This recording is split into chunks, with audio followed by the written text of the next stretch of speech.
I would like to invite Doretta Colburn, Bill Carter, and Allison Patton to come up and grab a microphone. And they will be sharing a reading that comes from Enfleshed, written by Reverend Anna Bladell.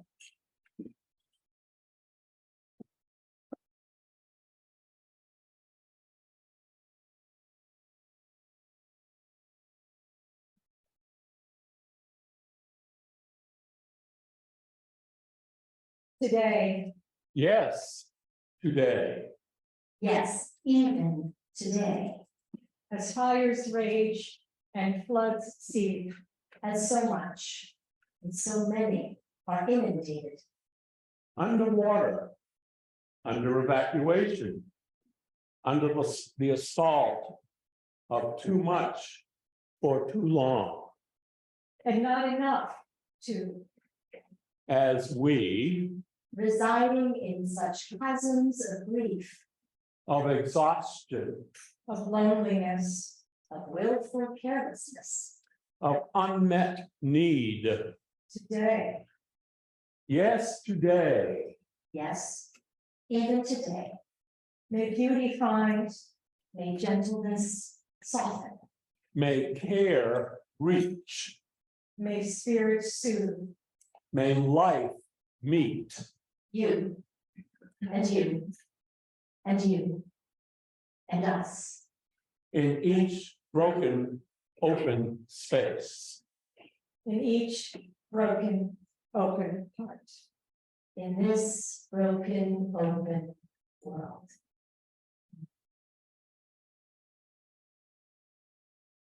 Thank you for that reading. I'm going to play an original song now. If you are interested in the words, they're on page 4. Song is Blessings Abound. And it speaks to an acknowledgement, attention paid to the blessings that do surround us, but also it transforms that acknowledgement into action, or it seeks to do that. When we recognize the blessings, then the question becomes, what might we do to protect, to tend, to live in kinship with those blessings? You're certainly welcome to sing along if you'd like, or you might just listen to the words.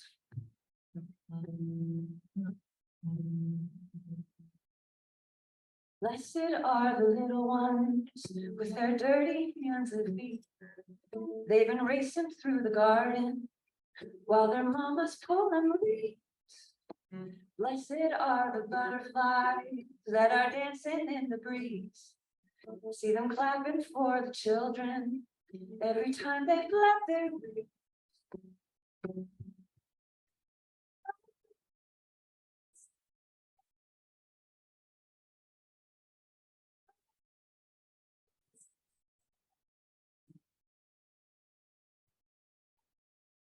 You notice them.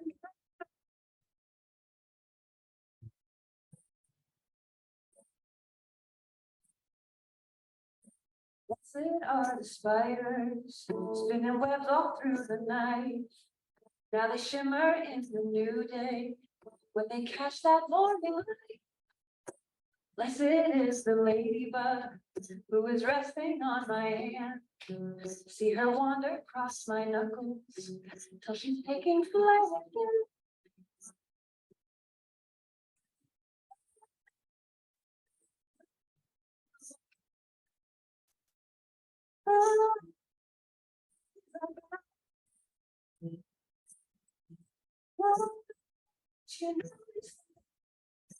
Again, we're having the same problem and sent multiple messages to Tom, and I think he's working on it. Treasure the blessing. Pray for the blessing. Blessed is the garden and the one who plants the seed. See the care with which he waters where the flowers yet to be. Blessed is the darkness where the seed lies underground. Long before the flower blossoms, still the blessing goes down.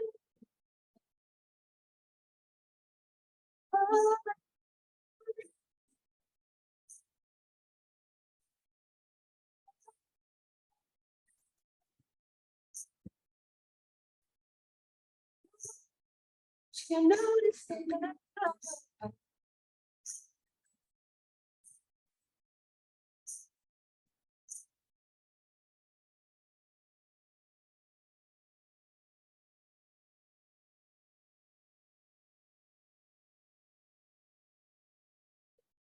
And I'll invite you to turn back to page 1 and join in singing The Peace of the Earth, which we sang yesterday. The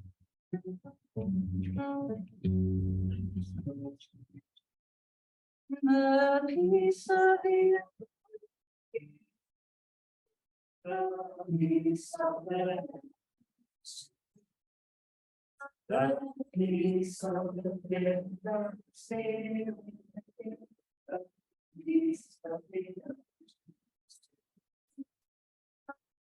There, you will be getting an evaluation for the online companion, and I encourage you to say something about the challenges with the music, because that's an important part of this. And in fact, I think maybe the online companions need to have their own little music time, or however you think you want to suggest. But you will be getting an evaluation for this whole experience at the end of the day or first thing tomorrow, or maybe Monday. I think people are going to be tired and they may not get all the emails out right away, but you'll get it very soon. Hi, Cynthia. 303-627. I'll rename you.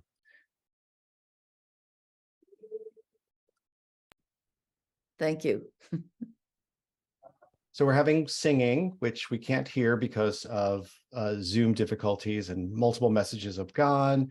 And it is one of the challenges of being remote. I feel like I'm like, you know, those parades where they have like the commentator on the parades. That's what I feel like. And right now we have Liz on the piano, on the guitar, singing to us a song. She's got a rainbow strap, you know, like they don't know what to say, so they just make up stuff as they go along. I'm actually going to be at Liz's church, Granville, next month. No, in November, doing some presentations. It's a great church. All right, we're back. From our minds into our hearts. We heard last night how important that is. Yesterday, Ilana shared and I'm going to say this wrong, Ilana, Kaddish. Is that right? Kaddish, there it is. A Kaddish with us, and it reminded me of one that I had chosen that I was going to read yesterday, and then decided not to, and then it got resurrected. So this is one written by Marge Piercy, a poet, for her when her mother died. It's just so it's being shared now as a gift to all of us in this space. Look around us. Search above us, below, behind. We stand in a great web of being joined together. Let us praise, let us love the life we are lent. Passing through us in the body of Israel and our own bodies. Let us say, Amen. Time flows through us like water. The past and the dead speak through us. We breathe our children's children. Blessing. Blessed is the earth from which we grow. Blessed the life we are lent. I love that line. Blessed the life we are lent. Blessed the ones who teach us. Blessed the ones we teach. Blessed is the word that cannot say the glory that shines through us and remains to shine, flowing past distant suns on the way to forever. Let us say amen. Blessed is the light, blessed is the darkness, but blessed above all else is peace, which bears the fruit of knowledge on strong branches. Let us say amen. Peace that bears joy into the world, peace that enables love, peace over Israel everywhere. Blessed and holy is peace. Let us say together, amen. I was also going to do a meditation to bring us from our heads to our hearts, but Liz did that for us. I love the way, another thing I love about the title of this conference is the word reweaving. Reweaving the web of belonging. Kinship isn't a whole throwing away of the old fabric. Now, it's not about walking away from what has happened. It's about turning to face the realities. Like what Nicole facilitated for us last night. Turning to face those realities, turning to face and pull up our own courage like you modeled for us last night. Our own courage to face those realities in the context of relationship. That's what reweaving means. It's deepening the complexity of life. It's mirroring the pattern of evolving life itself. Elders that are in this room, and you know who you are, true elders, people who have gone through an unraveling or two in their lifetimes, you know that this is true. Reweaving begins with unraveling. Death before new life. Nature reminds us that this is true, that seasons are necessary, sleep is essential, night is a non-negotiable, and so is death. There comes a time when you recognize that there's a knot at the beginning of your weaving that you tried to ignore the first time around. So you have to, at some point, recognize that there's a knot early in that weaving, and the only way to straighten out this fabric is to unravel. To get back to the knot and take that painstaking time to unknot it. Some of the threads will break and will need to be taken out, and some are rewoven in a new way. My son's wife, my daughter-in-law, Slater, she's a natural born weaver. She just learned last year. This is the second thing she wove. Oh, wow. You got to see this up close. Come and see it. It's absolutely gorgeous. The fifth thing she made was a bedspread. Somebody gave her one of those, like her teacher was so impressed at her natural ability to do this that she arranged for her to be given one of those giant floor looms. Wow. And so I've learned a little bit through her that in addition to the unraveling, there's when you're ready to start a new weaving, she spent like 3 days. Well, besides the 1 week where she tried the warping, which is creating all the up and down pieces. Any weavers here that can correct my language? Thank you. Please jump in. And so the warping took, once she got it right, which she had to completely start over twice. Once she got it right, it took her 3 days.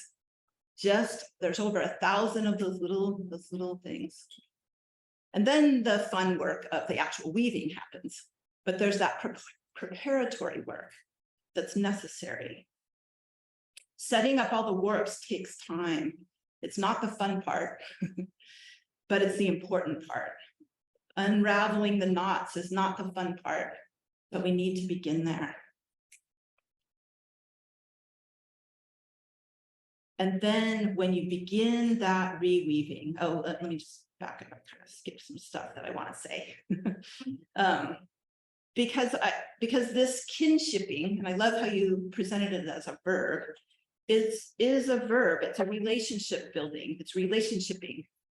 It doesn't come instantly just because your mind understands it. Even just because your heart goes, ooh, that feels right. It's a practice. And it's painstaking, and it takes time. And you have to say no to other things in your life. When I was the whole time my kids were at home, my kids are in their 20s now, but that whole time it's like I never really learned what it takes, like say at work, oh yeah, I can get that done by Friday. My pre-kids day, I could get that done by Friday. And then there's the relationshiping that factors in, and it just takes time.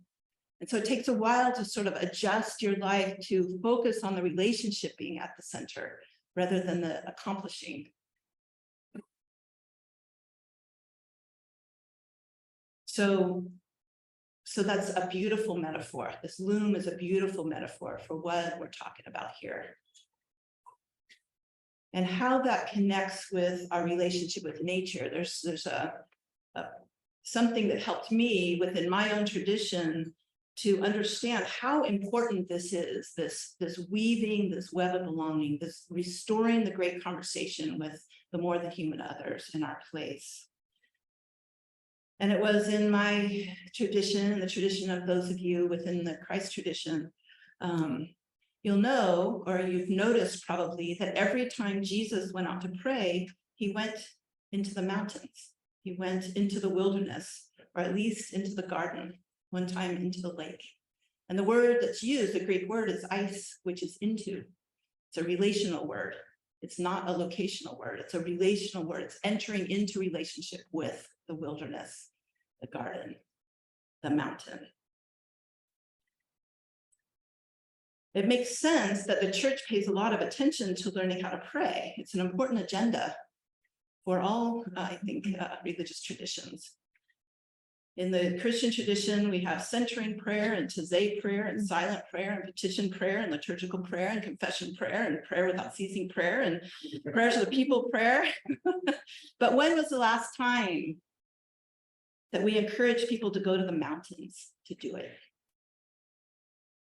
Jesus did not go to buildings to pray. Jesus went to a mountain every time. Jesus went to the wilderness, the garden every time. And Jesus went into relationship, into intimate relationship, to a solitary place to pray. His prayer place was in the wilderness, but he went there to enter into union with the sacred, speaking through the wild elements there. That Ba Midbar, which Rebecca told me yesterday, means also, there's indigenous languages tend to have layers of meaning for every word. And so that word midbar means wilderness. It means the organ which speaks, and it means not using words. It's that when you have those numinous encounters, there's no words. But to not speak of it at all is to lose the importance of it. And so we're stuck with imperfect words. But that church of the wild, the church that I started in 2015, was very intentional about every one of those words. So this is not just church in the wild. This is not just doing what we do normally inside and bringing it outside. This is church of the wild. It's of and in relationship with the more than human others. When we gather as wild churches among the cedar trees or oak groves or city parks or the shade in the desert, we're entering into relationship with our place. We're expanding our experience of prayer, and we're also learning how and why Jesus went into the mountain to do it. There's this unmediated presence of God that can only be experienced really outside of the human constructs of human control. That's why when we enter into reverent relationship with the natural world, we're being invited into the presence of the divine. So it's almost as if you can't understand prayer or mountains without practicing both together. And we aren't used to this kind of intimate relationship with the living world, where the creator still speaks in the dialect of desert and dandelions and deer. But it's there, it's waiting for our attention, waiting for us to open up our hearts. I haven't read the statistics, but I'll bet there's some people here who are trauma therapists or have had training in trauma. But I do know that children who experience trauma seek refuge in their wild places. They know that the forest, the trees, the park, the grass, the squirrels see them for who they are. They are mirrored and accepted and loved, and they survive. And this is true for all of us. Our kindred connection with the beings who live outside of our safe and comfortable houses are, like John Bear mentioned last night, longing for our gaze, longing for our attention. The psychiatrist Gabor Mate in The Wisdom of Trauma has the most beautiful definition of trauma that I've read. He says trauma is unwitnessed pain. That if the pain isn't acknowledged through loving connection, there's those stress chemicals that are held by the body stay inside our body. And that wound that is created impacts your whole life. And to survive, many find someone to witness their pain, and that someone is an animal, someone is a tree, somewhere in nature who provide non-judgmental witness when there's no humans around to offer it. The witness of nature is not just for the healing of human trauma, though. Relationship, it's about relationship. It's a reciprocal love that goes both ways, and it's a birthright of all humans. We're not appropriating indigenous practices. We're remembering what it means to be in kindred relationship with the rest of the creation, with our own souls, in relationship with the world. If you've read Church of the Wild, you'll know of my deep privilege of being befriended by 3 generations of black-tailed deer around my house in Washington. And that was after being invited into relationship 5 years earlier by 3 different mule deer in Colorado, in the foothills of Colorado, when for 3 days in a row, a different mule deer laid down right in front of me, within the distance of the folks that are sitting in the back of the room. Looking at me straight in the eyes, 3 different deer buckled their front legs and then their back legs and laid down. First time it happened was I started crying. Like, whoa, this is a trippy. And then the next day it happened again. And by then, you know, that woo-woo feel where you're like, everything starts spinning. And the 3rd day was just like, this is holy ground. Something mystical is happening here. And these invitations, these encounters, these mystical encounters that I bet if you took some time and look back in your life, we've all had these little whispers of experiences. The mystical encounters are invitations into relationship. The holy dwells in relationship. It took about 5 years before that relationship really took place once I moved up to Washington, and the deer, a mama deer I named Mary, came the day she had her babies and laid down right in the front yard. The next day she brought the wobbly little spotted ones to my house. And the next year, her one fawn that survived, she brought every day right in front of my window where I was writing I was the fawn sitter. and the baby would lay down right there as she went on and grazed in the neighborhood, ate the neighbors' trees and whatnot. But that experience helped me to understand this in an experiential way. And I think the question that Shelby asked yesterday, you know, how do you actually do this? What do you actually do? It's kind of like, well, here's the fast version. You invite people out to be available, to be invited into relationship. Because it's not so much about the experience itself. It's about, again, the relationship. It's an invitation into intimacy and into love. It's a falling in love. It's the same sense when you fall in love with a child, whether it's your own child or a child in your family, particular child. Or it's the baby whose face lights up when you walk into the room. There's this sense of alluring attraction that's not reserved for romance. You can feel it when a wild being allures you into relationship, if you're walking in the woods with your heart. It's allowing this attraction and responding to it. It's the core practice of reweaving. It's allowing your broken heart to fall in love again. It's a move from the head to the heart.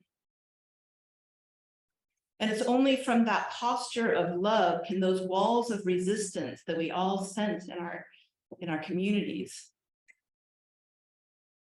That's the only way. It's only from the posture of love that those walls of resistance can come down. And the divine presence does the rest. You can't legislate morality, right? You also can't assign a curriculum of transformation. But you can hold space for it.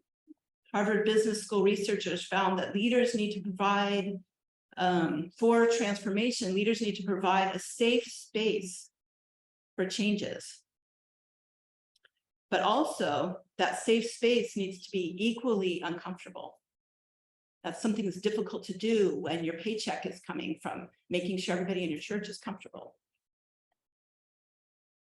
So we can provide space that is safe yet uncomfortable for people to experience for themselves a falling in love.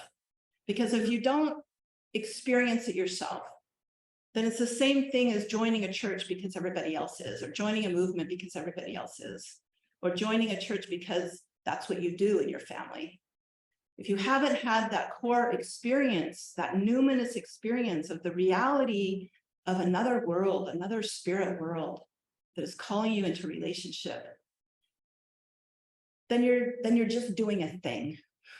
And so no matter how well you talk about it, no matter how great your invitations are to, think about this transformation in a new way, it's not really going to be the thing that changes hearts, that opens up hearts. Only love and, well, suffering can do that.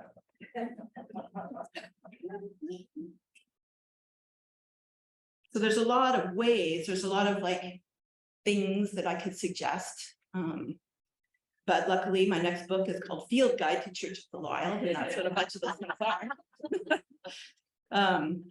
What's important, though, is that you love your community. You're familiar with who you are, and you trust the inner authority that you have to act on what your heart tells you is true. And that you've allowed yourself time and intention and space to fall in love yourself with particular beings in your place. This is how nature invites us into the sacred, by allowing that time. Just like you fall in love with anybody else, right? It's not instant. Sometimes you can feel that instant alluring love at first sight, but it takes a while for actual love to be enacted and embodied in that relationship. Because it's a relationship of mutuality, which John Bear talked about last night as well. It's not just that you are falling in love with particular beings in your place, but you recognize that those others are falling in love with you too, which is another trippy level. Robin Wall Kimmerer talks about that in Braiding Sweetgrass. The first time I recognized that, I just bawled. I had this encounter with this owl. And okay, I'm going to tell you about it. I wasn't going to. Let's hear it. I was just walking. It's like 3 p.m, walking along the trail near my house. And all of a sudden, these 2 squirrels, juvenile squirrels, run across, like right here, 3 feet in front of me, almost run over my shoe and run up the tree. And right then, this branch falls right in front of me. And I look up and there's an owl, like this big, standing right there, looking right at me. And it was almost like, hey, I'm going to show you something. I stop looking up at her. She looks at me for a little bit, and then she swoops and flies to a tree around here. Then these little squirrels, one of them stays up the tree. The other one runs again right in front of me. And meanwhile, no, before that happened, the owl goes here, and then the owl flies right behind me to a tree that's like right where you're sitting right there. And she's on the ground, standing behind the tree. And I mean, this feeling's surreal by now, And then this little squirrel runs across right to the tree, and this owl grabs the squirrel from behind. I hear the squirrel screech, and the owl flies off. End of story. It was this mystical moment of reciprocity, of recognizing one another. You know, that this owl, wild things choose to be seen by us. I don't have a meaning for that. I don't have like a sermon point. But there's, you know, it's like somebody asking, what's the meaning of your daughter? This is about relationship. It's about being invited to particular beings, into relationship with particular beings, and through that particularity, falling in love, and through that, your heart opens up to love even more widely. And it's a sacred relationship. You know, God, that God is that conversation between. And the conversation was God. I think Howard Thurman talks about this more clearly than anybody I've read. Howard Thurman, everybody know Howard Thurman is a theologian, patron saint of the civil rights movement. He says that he grounds his social justice leadership in his deep spirituality with God and earth. He saw them not as separate relationships, but as one. Like this dynamic relationship of three parts. His Trinity is himself, God, and the world. And the conversation between the three was what was expected and natural and normative to him. These are his words. He said, "When I was young, I found more companionship in nature than I did among people. The woods befriended me. There were times when it seemed as if the earth and the river and the sky were one beat of the same pulse. It was a time of watching and waiting for what I did not know, but I always did know. There would come this moment out in nature, that there would come this moment when beyond that single pulse beat, there was this sense of presence, capital P, which seemed always to speak to me. My response," he said, "to that sense of presence always had the quality of personal communion." And here's that midbar. There was no voice. There was no image. There was no vision. There was God. And mystical encounters are like that, that you often have no words for them.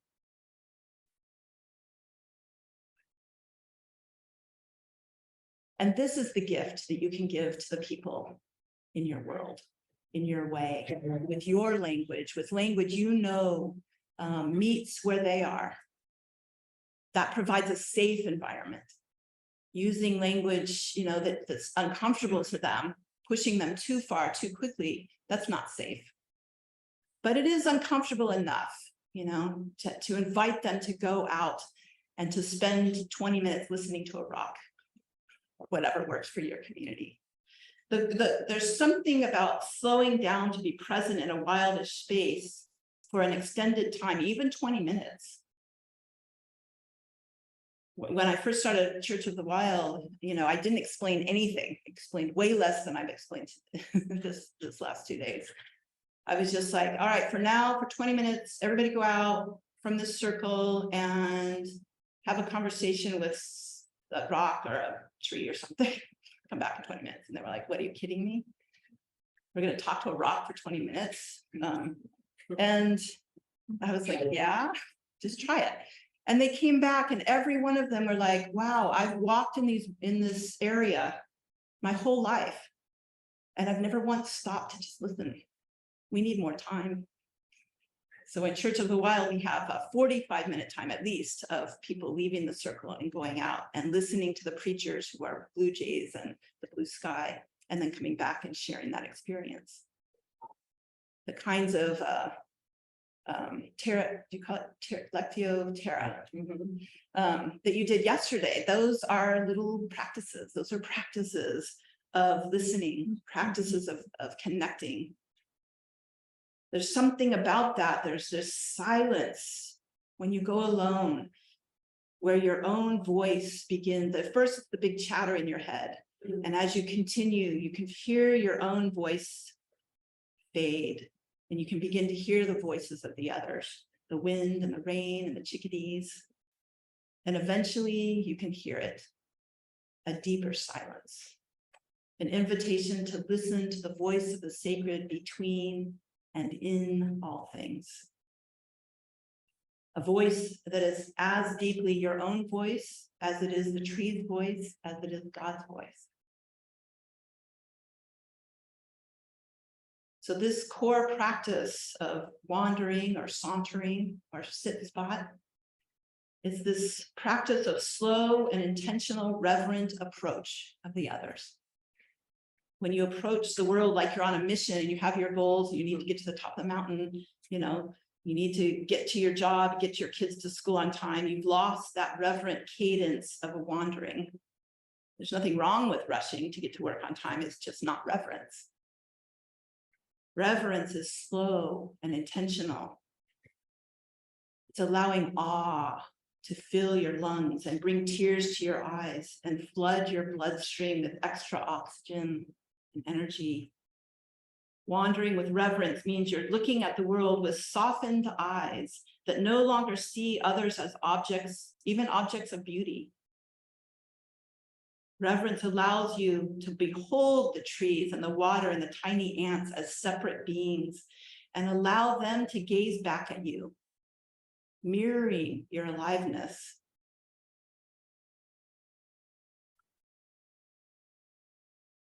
You may be the only human that has ever given your full attention to a particular sapling or an owl, and they can feel it. And you know that if you've ever gotten on your knees and paid full attention to your dog, your cat, right? They just come alive, or a 2-year-old. You put your full attention on another, is that an owl? Are you kidding me?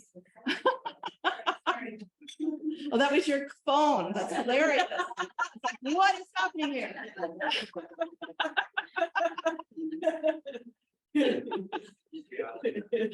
Oh, that's awesome. But you know that, what that feels like, to have someone pay full attention to you, you feel yourself coming alive. Our dog, our cat feels it. Why do we not recognize that all alive beings feel that? We're so scared of anthropomorphizing, you know, that we forget that we're more connected than we are disconnected. John O'Donohue, the Celtic poet and philosopher and priest, says, reverence is what bestows dignity. And so whatever we approach with reverence, he says, great things decide to approach you. But it's only in the light of dignity, he says, that beauty and the mystery of another will become visible. So when you are out there wandering, when your heart is open to receive and to be available to relationship, approach with reverence. And this is our invitation. It's not about starting a wild church per se, but the real focus is on finding ways to invite our people, our friends, our communities to listen to the land and the waters and the beings of your place as if they were sacred kin. And just to see what happens.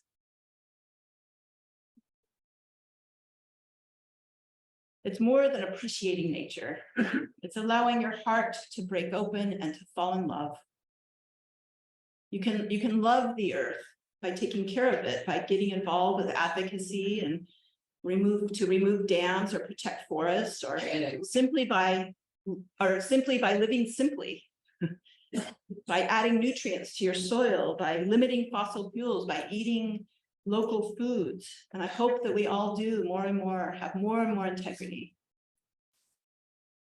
We all need to make these significant changes, but falling in love with the earth is different. You can't fall in love with Earth, she's too big. You're allured to pay attention and enter into conversation with particular beings and particular places. And then through fidelity, through going back again and again, spending time and 1,000 small acts of kindness and reciprocal giving and receiving, you fall in love. Through that particular deepening relationship, it's like a portal is opened in your heart and you're expanded to love the whole. I call this the courtship of the particular. Of the many others in the world, you fall in love with one or a few within your lifetime, other humans. Same with the natural world. There may be just one who will choose you, maybe even pursue you. We love all authentically by loving the one and the few who are near us. Those who give themselves to us and with whom we open our hearts and we love back. And so to regard any wild one as a sacred other, one who has their own wisdom and relationships and concerns beyond the encounters, this is entering into reweaving practices. This is participation in the presence of the sacred.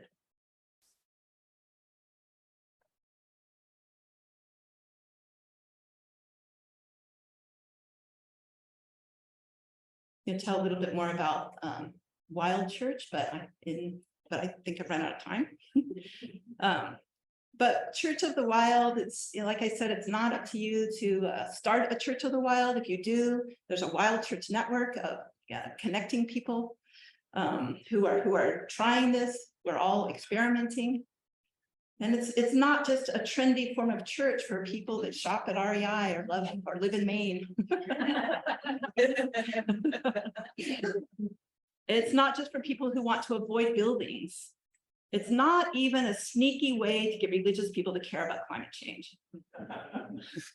When we're gathering outside, nature becomes more than a lovely background for the more reverent acts of church. It's a landscape, and it's creatures of our home place that are the preachers, that are the co-congregants, the choir, and the sacred stories themselves. It's not a charge to leave your buildings. Rather, it's an offering to the church at large to co-create a new, more compassionate and interconnected story. And little by little, allowing people to experience the holy in new ways. And little by little, reweaving the web of belonging. I end with a benediction from Dostoevsky, Father Zosima. He says, love all God's creation, the whole and every grain of sand in it. Love every leaf, every ray of light. Love the animals, love the plants, love everything. If you love everything, you will perceive the divine mystery in all things. When you are left alone, pray. Love to throw yourself on the earth and kiss it. Kiss the earth and love it with an unceasing, consuming love. Amen.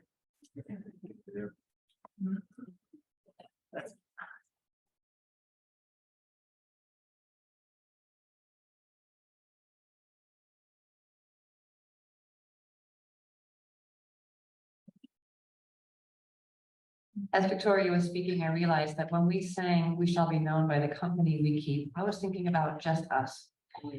I don't know if you had that same experience, but I would like us to sing that song again.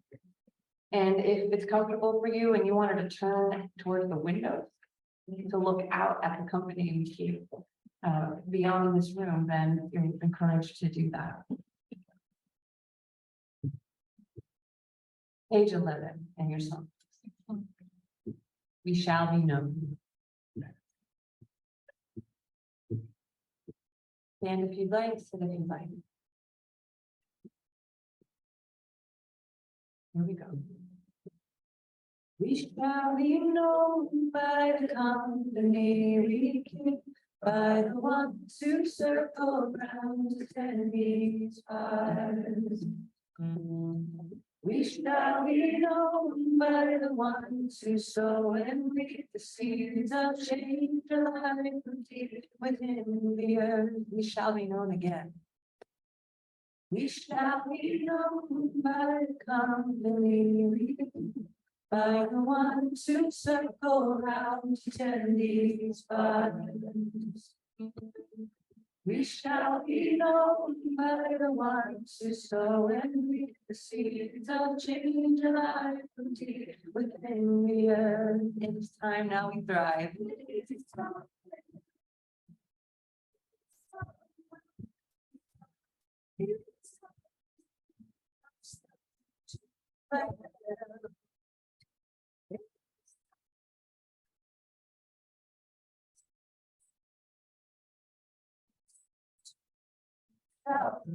To be in love. In this great turn, we shall learn to be in love. It's time now. It's time. So what is happening is the sound suppression is on, and there is a setting, an optimal setting for musicians and music, but sometimes it's complicated to change these settings in the middle of a session. But we can just kind of imagine what it sounds like, or we can, yeah, that's about all we can do at the moment. I have in the chat some information about our forest bathing experience later today. So have a look at that. I will repost it again before we end. Thank you all, and thank you, Liz. And we still And have thank you, more to go. Victoria. Day 2. It's a good day.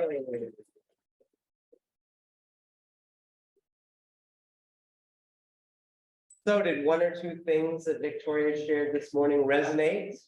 Yeah, definitely. Yeah. So thank you, Victoria, for being with us, for sharing your heart, for sharing your wisdom. It's truly an honor to share these 2 days with you. Yay, my honor, for sure. Yeah. So we're going to share a little bit of conversation and then open it up again for some Q&A, and I'm going to watch the time very nicely. So you started to share a little bit about your journey with Church of the Wild and the Wild Church Network. And what I know from knowing you and reading your book is that you pastored what you call indoor churches for 20 years. You know, the churches and faith communities of different traditions that most of us are familiar with buildings and staff and all the things, right? And then you felt called away from the traditional church. And you say, you're pretty frank about it in the book. You say, nature didn't pull me away from the church. Church pushed me away from the church. And I hear some chuckles, and I have a feeling that there are people in the room that kind of understand what that means. So I know that many people in this room there are a number of clergy from different faith traditions in the room, as well as people who are very much involved in probably pretty traditional congregations. And I don't think you're saying, you're doing it all wrong, it's time to scrap the whole thing and do something entirely different. I don't think that's what you're saying. But you do say that there are times when religious communities really do miss the mark. And you say in your book, when religion loses its purpose and colludes with the forces of separation, it becomes irrelevant and irreverent. And you talk about how religion, which is supposed to be about religament, reconnecting, becomes kind of disreligion. So if you were sitting down for a one-on-one conversation with someone in this room, maybe a clergy person or someone who's very much involved in their church, I wonder what you would want to say to them. And I'm thinking about some mixed metaphors here. Use the language of unraveling. There are things we need to unravel.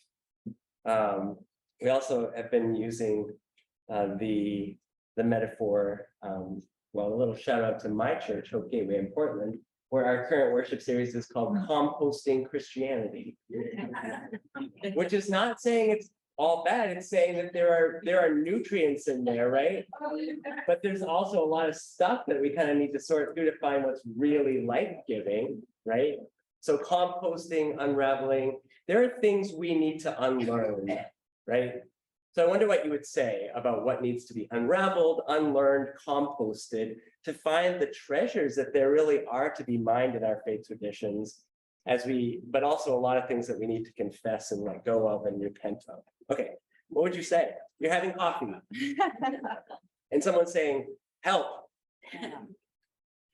You said so much there. I know.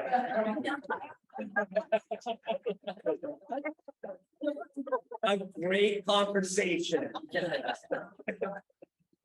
Oh. God, I had such good things in my head while you're talking. I think first of all, composting, I think, is a beautiful metaphor. Because we forget, I think, in the church and definitely in our culture, that there is a cycle of life, death, grief, new life, death, grief, new life. We know that. We tend to, sort of religiousize that and say that that's all just about Jesus and Holy Week, but it's not. It's about how life is. And so the composting time is really important. It's not just to get to the new treasures. It's just it's just part of beauty in life and the way life is. And so sometimes we'll see like the difficulties and the deaths as a failure, or we judge them according to it. It needs to be all about success and more people. We forget that the composting is part of aliveness, and composting is part of the way God made aliveness. And so how to celebrate or be at least aware that the composting, the things that don't work anymore, even the conflict, is part of that invitation to evolve and to grow and to remain alive. When we resist that is where the actual, like the only organisms that I can think of that resist death are cancer cells.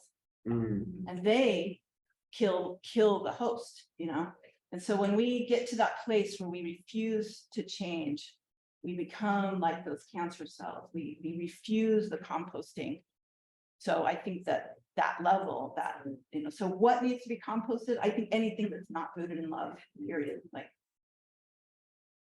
And that might be things that are dear to us, but anything that's not rooted in love, if we reject any human being for any reason, it needs to leave the church. Here. I think it's that simple. And to see if we allow that grief, it's even a grief of letting go of what I thought religion should be. That takes grief. It's hard and scary. And so we want to make a safe place for our people in our churches, but in doing that, we ignore that other part where it's also uncomfortable. It's also uncomfortable to grieve, and grief is just part of life. Again, it's not something you get over. It's something that's integrated in everything. But I think the whole spiritual journey is holding both the grief, the death, with the life and the joy and the beauty. And it's when we let go, when we're kind of always going like this, but when we privilege one to the exclusion of the other, is where we get into trouble. Well, let's talk about grief a little bit more. I wanted to read just a little section from your book, which, by the way, is out on the book table. You can get it at your favorite bookstore. You say, facing the reality that we're standing on a precipice right now as a species and as a whole planet is sobering, to say the least. But facing what is real opens the heart to grief, which somehow opens the heart to love even more deeply. Denial requires that we shut ourselves off, build walls around our hearts out of self-protection. But that self-protection can become a prison. As Andreas Weber says, we can't shut off parts of our hearts. Trying not to feel the pain of the world also cuts us off from the pain of our children when they need us most, and from the children of other mothers who are suffering. Love requires that we feel the pain of our beloveds.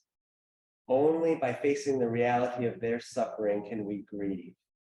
Only when we grieve can we love again. Reckoning with grief at that level is difficult because you're afraid you might die. And that's the point. Grief brings screams of pain that cause you to wrap your knees up to your stomach and try to breathe between the sobs for the loss of all that is worth loving. And after that, when you're exhausted and have expressed all you can express and your body has nothing more to say, then there is a deep calm. This emptiness is necessary to make room for a deeper spiritual connection, free from both denial and despair. We at the BTS Center have been thinking a lot about and trying to find ways to invite people into the practice of grief and lament, particularly ecological grief. I wonder if we can say a word about why that's important. And like practically speaking, in our faith communities, in our own individual lives, how do we get to that place? I mean, we as a culture aren't good at grief. I had somebody staying with us several years ago from Malawi. Was when we were doing the I Matter, the Kids versus Global Warming nonprofit work. He was with a State Department thing. He lived with us for a year. He was telling us about, grief in his village is a week-long, event. Everyone is present the whole week. Right. And it's an ongoing constant integration of this person that they've lost or whatever it is. And another example is Francis Weller, who's one of my teachers on grief, and I think you've had him on. Yeah, he tells of a story where he went to Malidoma Some's village in Africa, and he saw a young woman whose half of her body was burnt, and she just exuded joy. He's like, what's the deal here? And Somé just said, well, when this happened, we all gathered around her, we grieved with her, we let her talk about it, and she continues to be able to talk about it. So it didn't, like I said in the talk, it didn't stay in her body as a trauma. It was a horrible wound, but it didn't stay in her as a trauma. And we need to learn how to do that. We're so scared. We see somebody who's different. We see somebody who's suffering, and we're like, oh, we don't want to bother them. Or we step in and try to fix it, or we say stupid things like, it's time to get back out there after your spouse has been dead for 5 months. We need to learn how to grieve again. So I think integrating it into our regular practice, not just once a year, but just integrating the reality of grief. Lamentations are all over the Psalms. It's not that hard to integrate it and to normalize it. And you can't tell somebody, okay, now grieve. Today's the day to grieve. But again, you can create the practice, the space for it. When I first started doing Wild Church, I would only do a Holy Saturday service. I figured everybody goes to Sunday. At least the Catholics do a Good Friday. But nobody really honors the one day where we actually have agency, which is grief. Like, bad things happen, death happens to us. Resurrection happens for us. We don't have any agency with either of those things. The only day we have any agency is that day in between, that grief. And so, preaching on that, bringing that in, not just on Holy Saturday week, but just bringing it in as normalizing it. Francis Weller has beautiful rituals that can be integrated into a church life. Thank you. Yeah, Francis Weller, write that name down. No. The last question I want to ask, and then we'll open it up a little bit, is around burnout. Anyone in the room familiar with that? Yeah. Okay, I thought so. There has been a sort of blog post that's been circulating around social media over the last few weeks. I bet some of you have seen it, where a pastor, I don't even remember where he was, resigned from his church and went into great detail about why. Anyone see that? There's been a lot of social media conversation about this piece. And I think the pandemic broke open a lot of things for people, realizing the ways in which we operate as a society that are not working very well. And I think people got in touch with burnout in a very different kind of way.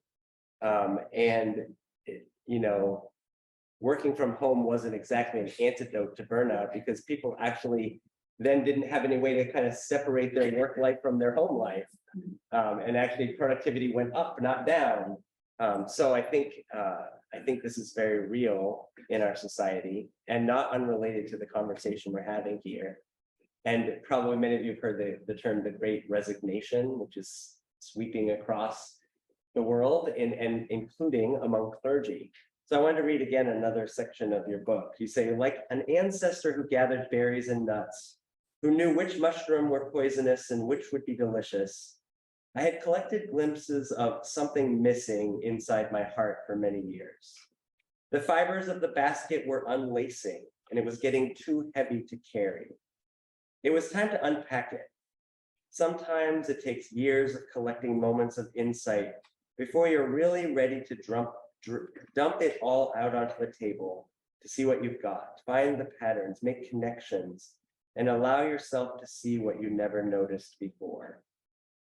The burnout I felt after years of church leadership and environmental activism, both of them disconnected from an intimate relationality with nature, offered me the opportunity to pay attention. David White tells the story of his own burnout. He felt called to leave the successful and meaningful environmental nonprofit he had created to devote himself full-time to poetry. I'm glad he did. Anybody else read David White? A difficult transition to explain to your partner. Exhausted by the back and forth wrestling with what to do, he met with his friend, Brother David Steindl Rast, a Benedictine monk, at a cabin in the woods, where they regularly hung out together. Brother David was able to clarify the problem. He said, "You know that the antidote to exhaustion is not necessarily rest. The antidote to exhaustion is wholeheartedness." And I wondered if you could speak a little bit about that. The antidote to exhaustion is wholeheartedness. I think our hearts know that, right? I heard the And it happens, I think there's the burnout happens, and I've hit it, I feel like I'm on the edge of it right now, honestly. So it's like not just what you do, you're doing the right thing, and you're called to do this thing, but how to do it needs to shift. And that's what I'm learning right now. I can't do it all. But what you're asking is, what does that wholeheartedness look like? It's like an integrity. It's like I'm preaching about going and slowly falling in love with place. And I just spent 1.5 years on the road talking about it. And not going slowly to a place, not even having a place that is mine to go to.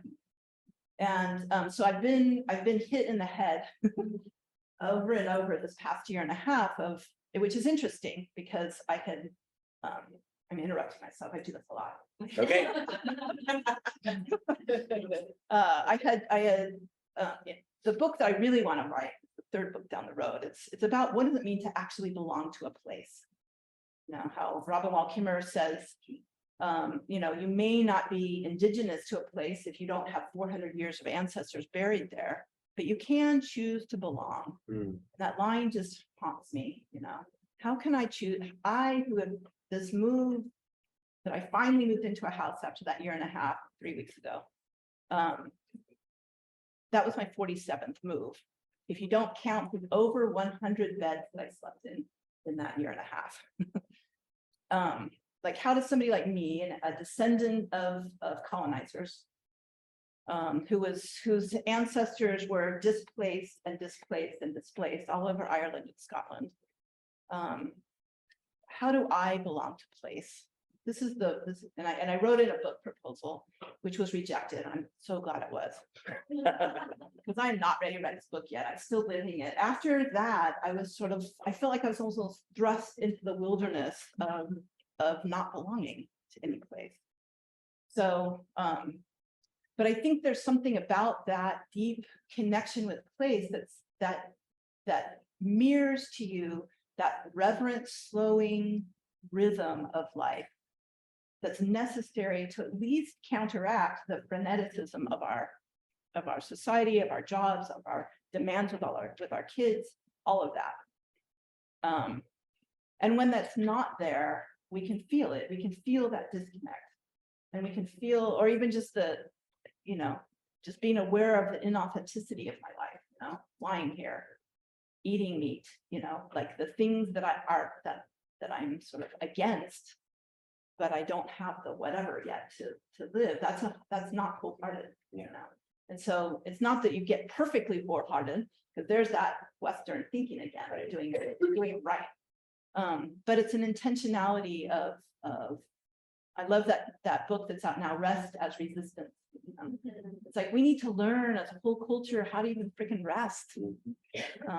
And so, yeah, it's patterns of lifestyle. It's being radically honest with your life, being willing to do the unraveling, to find those knots where, like where I am right now, going, wow, I'm doing this in my old way. I'm doing a good and right thing, but I'm doing it in my old way, and something radical has to shift, and I'm gonna lose some. I don't know what it is yet, but it's a constant negotiation with yourself to find that states, that impermanent stasis, if you will, of that wholeheartedness. I so appreciate your honesty and vulnerability and authenticity. I don't really want to learn from teachers who feel like they have it all, wrapped up. I really appreciate the honesty and the vulnerability of that answer. We're on this journey together. Okay, we have time to one question. Because we get talking. Anybody have a burning question? I'm just gonna invite you to say it from where you are and I'll repeat it. Yes. So it's interesting the way you spoke this morning really resonated with me. I'm from Appalachia, and I'm blend of Old Irish and Cherokee, and I was exposed to Christianity until I was 13. And so I have a bridge. So when you spoke about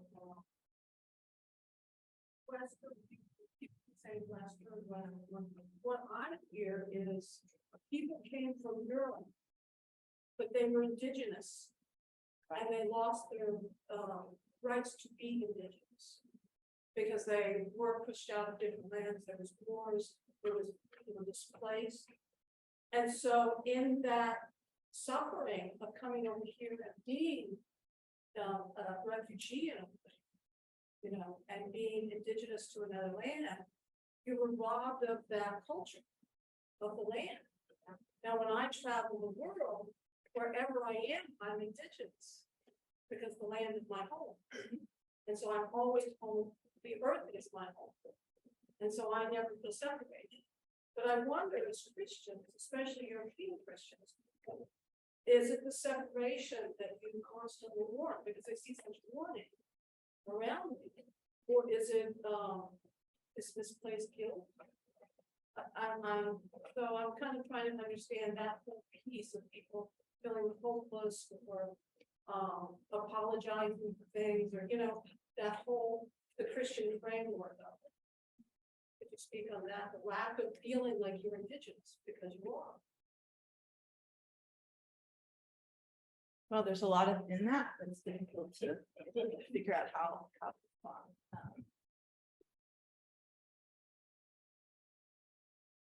I think you're right. We are, Don Jacobs even says that we are all indigenous to Earth.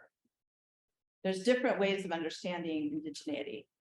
I think the apology that came from Nicole's heart last night comes from that heartbreak of knowing what happened when her ancestors, my ancestors, your ancestors came from being displaced in Europe, coming here and displacing others. There's a continuation of trauma. When I was just in Ireland 2 months ago, and we stopped at a bridge called the Bridge of Tears, where the families would come and say goodbye to the son or daughter who is leaving for the new world that they'll never see again because there's not enough food. And they would have a wake for that person. And so we crossed that bridge. They left in trauma, and they came to this new world and had no opportunity to have that trauma, that wounding be witnessed, that you're just back on survival. And so that's generations of this trauma that begets trauma when it's not processed and composted. And so I think that's where that grief is, it's ancestral grief, the grief of the displacement, the grief of the displacing, which is even more heartbreaking, when you know that you are a part of hurting others. And so that's there. The land holds all of that trauma, but it's that holding both. How do you hold both? How do you hold it, walk into it, don't ignore it, don't deny it, grieve it, deepen into relationship around it. And life is beautiful and the interconnection is a gift. And so how do you hold both of those? I can't speak for the whole Christian tradition because that's impossible any more than we can say the indigenous worldview, or the Western worldview. It's just a shortcut that's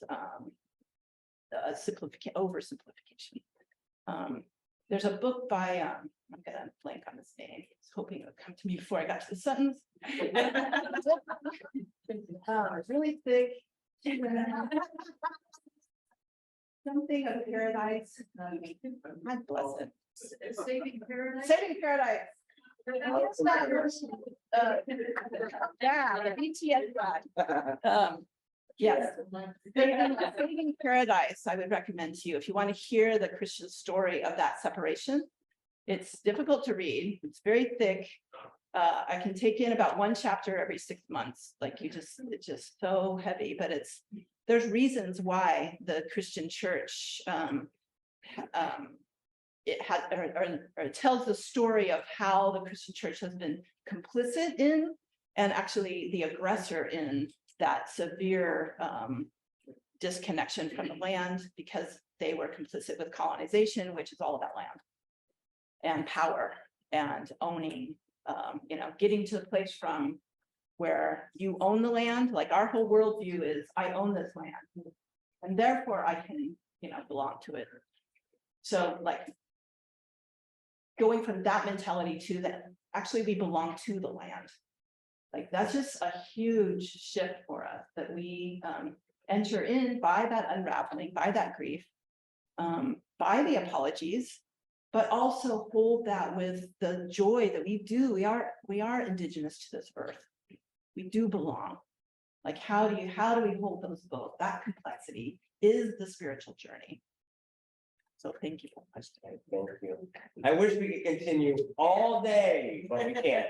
So we're gonna pause our great conversation here, and look forward to continuing to ask these big questions. Yeah.